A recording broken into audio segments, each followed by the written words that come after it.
సేమియా ఉప్మాని పొడి పొడిగా చాలామందికి ఇష్టం ఉంటుంది. మెత్తగా కంటే పొడి పొడిగా చేసుకోవడమే బాగా టేస్టీగా అనిపిస్తుంది. సో అప్పుడప్పుడు ఏమవుతుందంటే కొంచెం వాటర్ ఎక్కువైనప్పుడు మెత్తగా అయిపోతుందేమో అనిపిస్తుంది.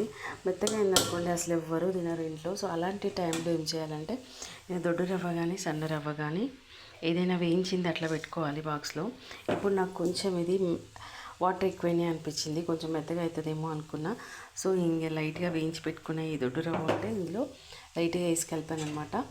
ఇప్పుడు ఇది కొంచెం పొడి పొడిగా వస్తుంది అనమాట. అట్లా మనకి మళ్ళీ వాటర్ వేస్తే ఎక్కువ వేసేసినాం అనుకుంటా తీయడం కష్టం కదా. సో అందుకే ఇట్లా ఎప్పుడైనా రవ్వలు తెచ్చి పెట్టుకున్నప్పుడు 2 రకాల రవ్వలు వేయించి పెట్టుకొని అలా అవసరమైనప్పుడు ఇట్లా యూజ్ అవుతుంది అనమాట.